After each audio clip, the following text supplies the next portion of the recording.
RMC, Alain Marchal, Olivier Truchot, les grandes gueules. Les GG, les grandes gueules sur RMC, sur numéro 23. Jacques Maillot, Pascal Perry, Joël Dagosseri sont avec nous et donc avec vous, bien sûr, pour discuter notamment de la Guyane. RMC, la grande gueule du jour.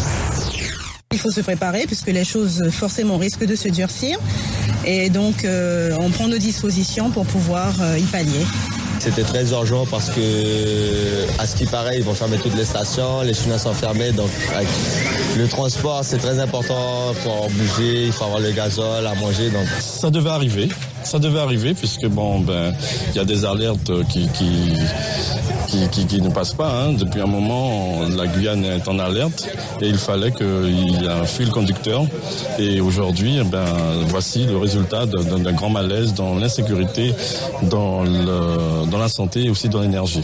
Un grand malaise donc en Guyane, situation tendue. On a une délégation de hauts fonctionnaires interministériels qui est arrivée sur place et la ministre, elle, n'y était pas du coup ce matin. Elle était sur le plateau de BFM TV, Erika Barès, et on lui posait la question, est-ce qu'elle craint d'aller en Guyane ? Bien sûr que je peux aller, sauf qu'il faut les conditions du dialogue, les conditions du dialogue serein, républicain, à visage découvert, sans pression, sans pression sur la population. Oui, ça ne vous choque pas, vous ? Je vous pose la question. Moi, ça me choque, et ça choque les Français, parce que nous acceptons de discuter à visage découvert avec tout le monde. Moi, je n'ai peur de rien, sauf que pour discuter, il faut être deux, il faut se regarder. Et lorsqu'elle parle de visage découvert, elle s'adresse et elle interpelle notamment ces comités qui s'est créé, le comité des 500 frères. Oui, rappelons que le port de la cagoule sur la voie publique est interdit. Il faut avoir le visage découvert. C'est amusant quand même d'entendre la ministre des Outre-mer dire qu'elle ne peut pas y aller parce qu'il y a des problèmes. Donc à quoi sert une ministre ? C'est d'aller dans les endroits où il n'y a aucun problème. Donc il y a un truc un peu paradoxal. Mais ce qui est intéressant, c'est que tous les candidats à l'élection présidentielle disent un peu des bêtises en ce moment. On va dire que la palme, c'est Emmanuel Macron qui doit la recevoir parce qu'il a qualifié quand même le département d'île. Il pensait que la Guyane c'était une île. C'est un peu embêtant pour quelqu'un qui aspire à être président de la République. Benoît Hamon lui disait il y a une semaine que le bilan de François Hollande était formidable dans les Outre-mer. Et quant à Marine Le Pen, elle voudrait moins payer les fonctionnaires sur place parce qu'il y a une prime les fonctionnaires en Guyane. Et donc elle trouve ça insupportable. Or quand on entend les revendications des Guyanais, on a l'impression que c'est quand même pas tout à fait ça ce qu'ils veulent. Ils veulent plus de sécurité. C'est le département où il y a le plus grand nombre de meurtres en France. Il y a donc ce collectif les 500 frères contre la délinquance. Mais la Guyane visiblement souffre également d'un niveau d'éducation insuffisant, d'une formation plus faible qu'en métropole et d'un niveau de chômage beaucoup plus élevé. Un chiffre, 22% de la population active est au chômage. 50% chez les jeunes. 9,5 en métropole. Que faire pour la Guyane ? La Guyane, est-ce que c'est un territoire perdu de la République ? Avant d'en parler, les GG, on va donner la parole à Jean-Yves. Jean-Yves qui a spontanément appelé le 32-16, qui est de Guyane et qui fait partie de ce collectif, les 500 frères. Bonjour Jean-Yves. Bonjour les auditeurs, bonjour mesdames, messieurs. Bonjour, bienvenue Jean-Yves. Alors que se passe-t-il en Guyane ? Alors avant tout, petite histoire quand même, petit point géographique pour ceux qui connaissent pas. La Guyane est située au nord-est de l'Amérique du Sud, entre le Brésil et le Suriname. Et ce n'est pas une île comme peuvent le penser beaucoup, notamment Monsieur Macron et bien d'autres. D'accord ? Quel est le problème alors ? Alors ensuite, donc le problème en Guyane, donc depuis la départementalisation de la Guyane, donc 1946,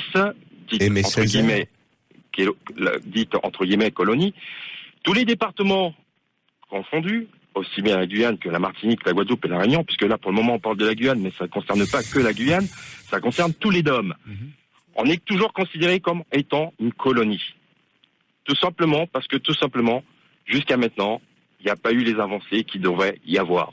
Il n'y a pas eu les avancées d'infrastructure, qu'il devrait avoir. Nous sommes sur un pied d'inégalité. Il me semble que le symbole de la République, c'est égalité, fraternité, liberté. Malgré l'installation du centre spatial de Kourou. Alors, le centre spatial de Kourou, on sait très bien pourquoi elle était basée, qu'elle était placée en Guyane. La Guyane, donc, au point de vue structure géographique, est un environnement plutôt plat, qui est pas sismique, donc qui était bien placé pour recevoir. D'autant plus que, point de vue de la métropole, ça permettait d'avoir un emplacement. Voilà, et ça permettait surtout à la France métropolitaine d'avoir un point au niveau de l'Amérique du Sud. Donc, pour revenir à la base spatiale, quand même, petite parenthèse, la superficie de la base spatiale représente quand même 8 fois Paris et sa région. Et c'est le plus grand département français, la Guyane. Alors, Donc, sinon, pour revenir ensuite, puisque je vais essayer de développer rapidement, parce qu'il y a d'autres personnes derrière moi. Oui. Lorsque j'entends la ministre de l'Outre-mer qui dit qu'elle viendrait éventuellement en cagoulé, je lui rappelle que nous sommes tous des cagoulés. Toutes les personnes nous connaissent. La cagoule, c'était fait exprès pour que ça puisse marquer, pour que ça puisse frapper. Et apparemment, ça marchait, puisque ça frappait.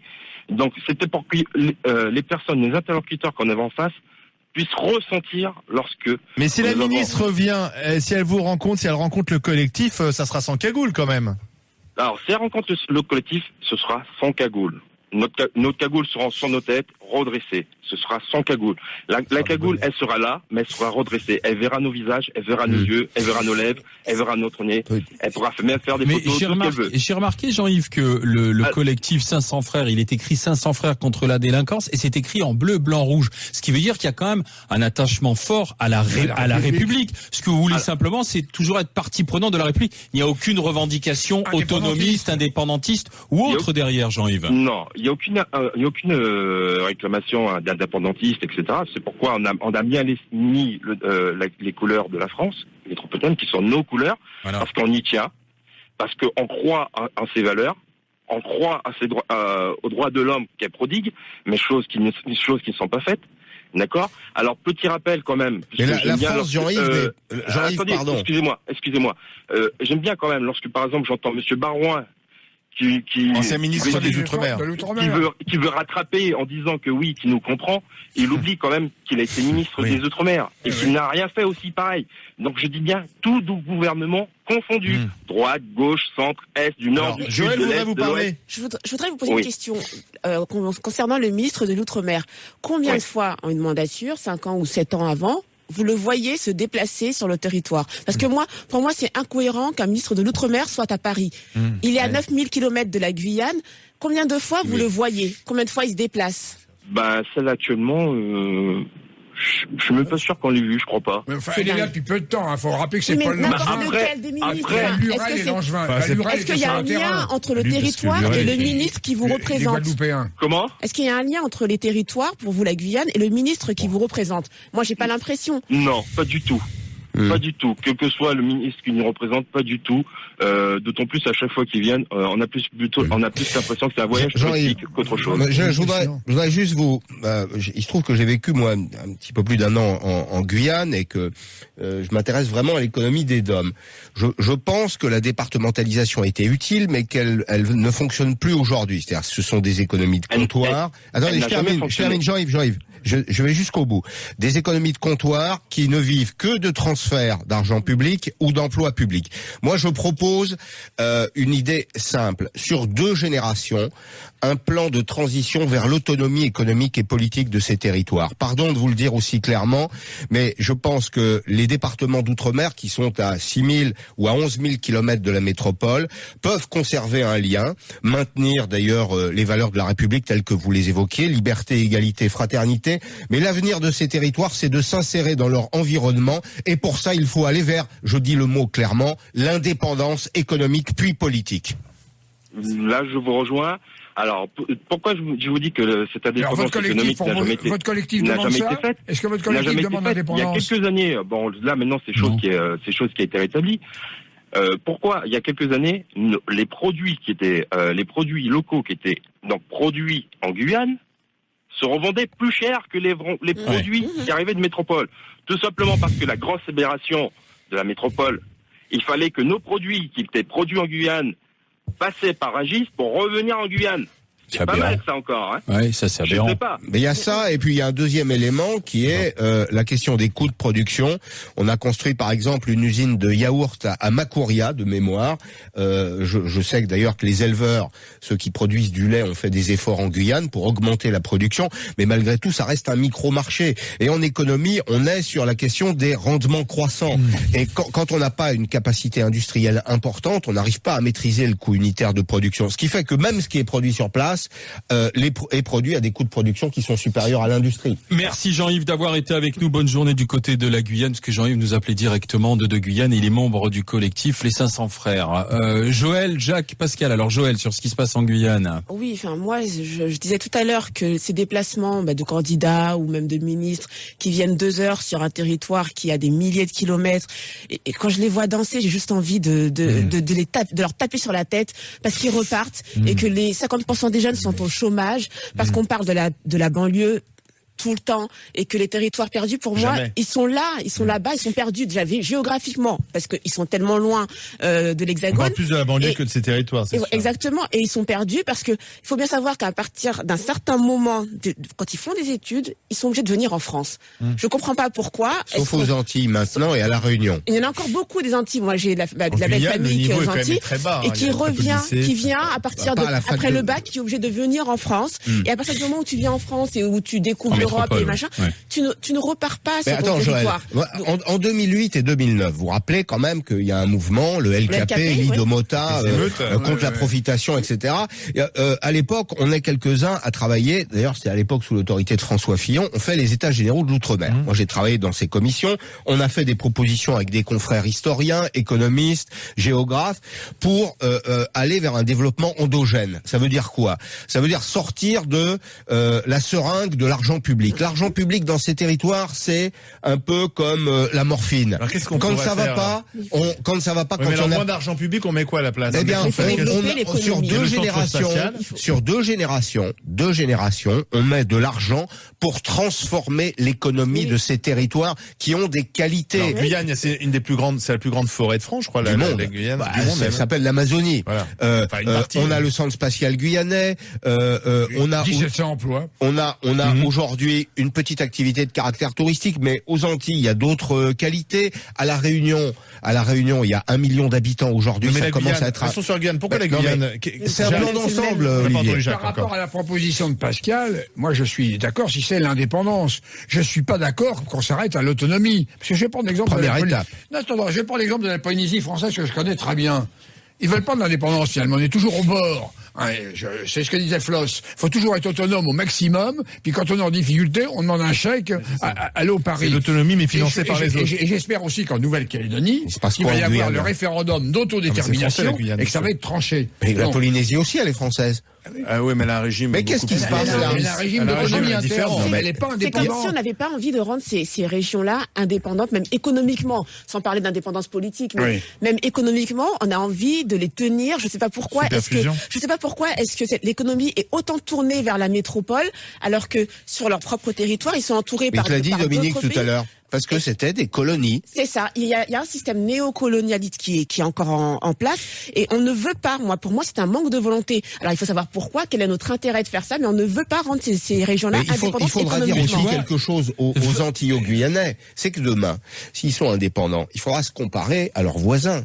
Il faudra plus se comparer au modèle social français. C'est-à-dire, quand Chirac fait en 1995 l'égalité sociale parfaite, c'est-à-dire qu'il ajuste le prix du SMIC et le coût du travail dans ces territoires sur celui de la métropole. En réalité, c'est mortel. C'est le coup de grâce pour ces territoires parce que on a à côté le Suriname, le Brésil, la République dominicaine dans les Antilles où les coûts de production sont évidemment pas les mêmes. Ce qui fait que, y compris les productions locales, ne trouvent jamais leur marché. Donc, il faudra peut-être faire des efforts et dire aux gens qui vivent là-bas, vous ne pourrez plus avoir le SMIC français. 3216 RMC.fr continue de parler de la Guyane avec nous. Il y a des données importantes à préciser encore sur ce qui se passe là-bas en Guyane. À tout de suite dans les grandes gueules. RMC, Alain Marchal, Olivier Truchot, les grandes gueules. Les GG, les grandes gueules en direct sur RMC, les grandes gueules, Joël Dagosseri, Pascal Perry, Jacques Maillot, la Guyane. On a fait des Guyanais, les grandes gueules du jour, ce qui nous du coup pousse à mieux comprendre ce qui se passe là-bas du côté de la Guyane. Je regardais parmi les revendications de la part de la population guyanaise, ils demandent un plan d'assainissement du centre hospitalier de Guyane. Ah oui. Faut pas se faire soigner là-bas. Faut pas se faire soigner là-bas. Depuis 2004. C'est-à-dire que tu attrapes des maladies quand tu vas. Maladie nosocomiale, il y a un taux d'infection et de maladie nosocomiale qui est parmi les plus élevés de France. C'est effrayant. Autre chose, par exemple, c'est l'État qui est propriétaire de toutes les terres. Du foncier. Du foncier en Guyane. 90% des terres. Donc les agriculteurs disent, est-ce qu'on pourrait pas non plus, c'est un peu l'Union soviétique, renégocier quand même de manière à ce qu'on puisse exploiter nous-mêmes. Il faut transférer le foncier. C'est un élément essentiel. On ne changera pas ces sociétés si on ne transfère pas la propriété du foncier. J'ai une bonne nouvelle pour tous nos amis guyanais. Bernard Cazeneuve va prendre la parole sur la situation à midi. Je vais l'annoncer tout de suite à Édouard, qui est guyanais. Il vit en métropole. Bonjour Édouard. Bonjour. Et Édouard est architecte et toute une partie de sa famille vit toujours en Guyane. Édouard, Bernard Cazeneuve va s'exprimer sur la Guyane, mon cher Édouard. Génial. Voilà. Que se passe-t-il alors chez vous en Guyane ? Bon, alors moi je vous explique globalement. Déjà, je travaille sur la métropole depuis le lycée parce qu'effectivement, comme vous l'avez dit précédemment, au niveau études, c'est pas facile. Donc effectivement, il a fallu que je revienne, sinon j'aurais pas fait grand-chose de ma vie. Bon, enfin, moi j'ai eu la chance. Donc ma famille vit sur l'ensemble du territoire, vit sur la Guyane, plus précisément sur Cayenne. Voilà. Donc je voudrais juste parler d'une situation et expliquer un peu aux métropolitains qui vivent sur la métropole. Donc la situation, la Guyane, c'est pas la métropole. On est un espèce de Monaco. C'est un peu le Monaco de l'Amérique du Sud. J'explique. Autour, évidemment, c'est le Guyana, le Suriname, le Brésil, des territoires qui sont relativement pauvres au regard de ce qui se fait en Europe. Et donc, il y a un appel d'air qui est incroyable. Monsieur Sarkozy, sans faire de politique, que ça soit à gauche, à droite, on s'en fout, avait des solutions. On va rendre la frontière imperméable, etc. Ça, c'est de la Ça, c'est de la flûte enchantée. Ah ouais. Vous voulez savoir, moi qui vais en Guyane 2 fois par an et qui aime le fleuve, etc., la gendarmerie aujourd'hui, pour protéger le territoire guyanais des gens qui pourraient rentrer, c'est de mettre une chaîne sur le fleuve. Non mais vous prenez Saint-Laurent du Maroni, Édouard. Dès que le soleil est tombé, et là sur l'équateur, ça tombe tous les jours à la même heure. C'est 18h30. C'est l'autoroute des pirogues. Et je crois aujourd'hui que à la maternité de Saint-Laurent du Maroni, c'est plus souvent des femmes, des mamans surinamaises qui accouchent que des Françaises. Tout à fait. Alors, juste parce que ma famille est justement dans le milieu médical, donc je peux en parler un tout petit peu. Effectivement, je suis pas là pour dire que ces pauvres gens n'ont pas le droit de venir, etc. Non, mais juste encadrer un petit peu les choses. C'est-à-dire qu'à l'heure actuelle, effectivement, les femmes enceintes qui sont sur le côté guyanais, surinamais, ou qui sont de l'autre côté, ça veut dire du côté brésilien, à Regina, elles sont, passez-moi l'expression, mais sur le point d'accoucher, elles serrent les fesses. Elles prennent la pirogue et dès qu'elles arrivent sur le territoire guyanais, accouchent. Ce qui est, je le comprends. Je comprends tout à fait. Donc vous êtes en train de dire que c'est l'Eldorado, en fait, dans un coin du monde où il y a beaucoup de pauvreté. L'argent quand même public, l'argent de l'État. Et dites-moi, Édouard, l'insécurité est un vrai problème là-bas alors? Parce que c'est 46 meurtres l'année dernière. C'est le premier problème. Alors moi, il y a plus de meurtres qu'à Marseille. Il y a plus de meurtres qu'à Marseille. Il y a plus de meurtres qu'en Guadeloupe. Parce qu'on parle beaucoup de Marseille et on a raison. Mais on parle jamais la Guyane en termes de délinquance. Non. Je vous explique quelque chose. Moi, ma mère, donc, elle est là-bas depuis une 30aine d'années. En 30 ans, elle est sur le milieu médical. Elle était l'une des rares à vouloir bien se déplacer dans les bidonvilles. Parce que je rappelle pour les métropolitains, c'est qu'en Guyane, on n'est pas en métropole. Il y a encore une énorme partie de la population guyanaise qui vit dans des bidonvilles. On est en haut. Elle s'est déjà fait braquer 3 fois avec un flingue sur la tempe. Et je ne raconte pas ça c'est la vérité, c'est tout. La problématique, c'est que les gens, ça fait déjà, moi, depuis que je connais la Guyane, ça fait 25 ans qu'ils se plaignent de ça, et il n'y a rien. Moi, je peux vous dire, l'année dernière, j'ai perdu 2 amis de 32 ans, qui avaient une 30aine d'années, qui se sont fait l'un poignardé au cœur, et l'autre pris un coup de fusil au distributeur de la Poste. Les deux sont morts. Mais pourquoi il y a autant d'armes? Parce que les frontières sont poreuses. Ouais, non, après, il faut être honnête que le Guyanais est armé. Pourquoi? Parce que il y a la forêt. C'est un peuple qui aime la chasse. On faut pas voir je veux dire, c'est impossible de voir quelqu'un sur un scooter avec un fusil de chasse à Paris. Oh, Dieu merci. Sur la Guyane, c'est normal. Quoi qu'à Paris, À Paris, Edouard, on trouve pas de caïman noir dans les fossés, on trouve pas d'anaconda non plus, ce qu'on trouve quand même régulièrement à Cayenne ou juste autour de Cayenne. Oui, et il a parfaitement raison, Edouard. Donc on est armé pour se défendre des bêtes. Il y a des endroits le soir à Cayenne, autour du marché, dans un quartier qui s'appelle la Crique, où on est à peu près sûr à 90% de se faire tuer si on y passe sans aucune forme de protection. Merci à Edouard. Et il y a 250 000 habitants officiellement en Guyane. Je sais pas combien il y a de clandestins, mais à mon avis entre 50 et 100 000 qui travaillent au black, qui sont armés, qui sont menaçants. C'est le western, c'est-à-dire qu'on ne s'imagine pas. C'est intéressant de savoir quel est le nombre de policiers ou de gendarmes présents pour. Mais c'est très insuffisant dans tous les cas.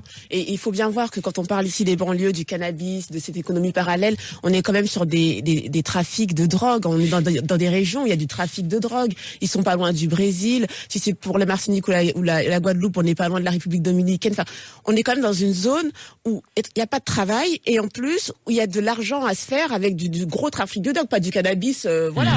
Donc il y a des armes à feu, il y a tout ce qui va avec le trafic de drogue. Donc c'est normal qu'ils soient dans une insécurité totale. Hein. Ah, Edouard, merci. Je vous envoie un t-shirt DGG. Merci d'avoir apporté votre témoignage à propos de la Guyane.